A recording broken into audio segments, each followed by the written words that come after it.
guys, and welcome back to another episode of Federico Talks Watches. Today, it's that time for the monthly Q&A. We're going to be answering questions from Rolex to Zenith. But of course, before we get started, customary wristwatch check. Today, I'm wearing the IWC Vintage Engineer Laureus with the blue dial. I actually think it matches my shirt pretty well. Not going to lie, that was a conscious decision this morning. But yeah, just a great excuse to get it out of the watch box. And also, guys, happy Thanksgiving to all my American viewers. Tomorrow is Thanksgiving. This is going to be the last video until next week. I'm going to take a little break with my family. I've been stressing out a little bit with work and YouTube, and it's a good excuse to chill out for a little while. Also, guys, please don't forget to go to delraywatch.com. Just got a bunch of new watches in stock, a whole slew of actual military issued vintage watches from World War II with serial numbers. We got a couple of Rolexes in stock, a very nice pre-ceramic Sea Dweller, and a very interesting Explorer 1, and we have another Omega Mark 40 in stock. And don't forget to check out the hot deal section where we lowered a bunch of prices on a few watches in anticipation of the holiday season. Anyway, guys, let's get into the Q&A. That's where you guys ask me questions on Instagram at Federico Talks Watches. I pick a few of them, which I've got right here, and I answer them in today's video. This is done once a month. So, without further adu, let's get right into it. The first question is from RunDad06, and he says, best budget watch to start a collection? Well, Mr. Rundad, if I had to pick two, I'm pretty sure my audience that knows me well will know what I'm going to say. The first one is the Hamilton Khaki King, the automatic 80-hour power reserve with the modified ETA movement. Beautiful field watch, can be had well under $400. In fact, guys, there's an Amazon affiliate link down below. If you do click on it to buy the Hamilton, I get a little cut, full disclosure, but it is a fantastic watch at a very low price. If you want something slightly more upscale and maybe in a dive watch, check out an Oris Aquis. Punches well above its weight, pre-owned under $1,100 easily on the forums. Salida movement, ceramic bezels. A lot of people don't love the integrated bracelet, but I actually think it's pretty cool. So yeah, Oris Aquis and Hamilton Khaki King. Eduardo says, why is the Zenith El Primero generally so underrated compared to other chronographs? Well, Eduardo, I gotta tell you, it's all about marketing.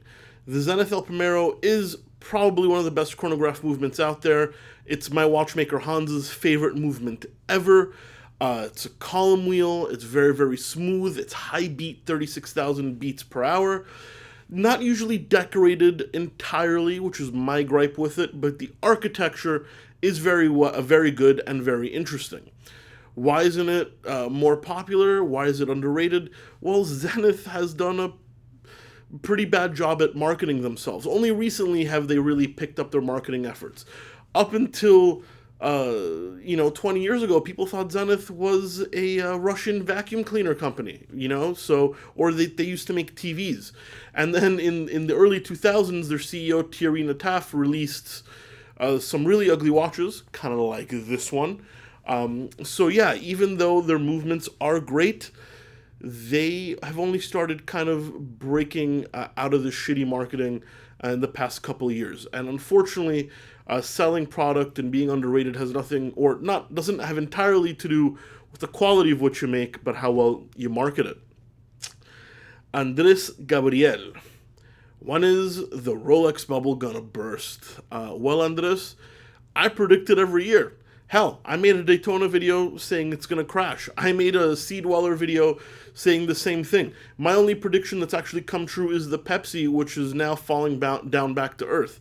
But I'm the wrong guy to ask, man. I think the bubble's about ready to pop any second. Hell, I thought it was ready to pop 3 years ago. But obviously it hasn't, so I don't really know when it's going to be. I know it's inevitable, because the time when a Submariner is basically the same price as a used Royal Oak, something's just wrong. I mean, I own a Submariner. I love the Submariner. But it's not a Royal Oak, and the prices are just not that far off anymore. It doesn't make much sense. Austin Mehmet asks, thoughts on a manually wound chronograph from Nomos, and maybe why haven't they done it already? Seems like it would fit right in their wheelhouse.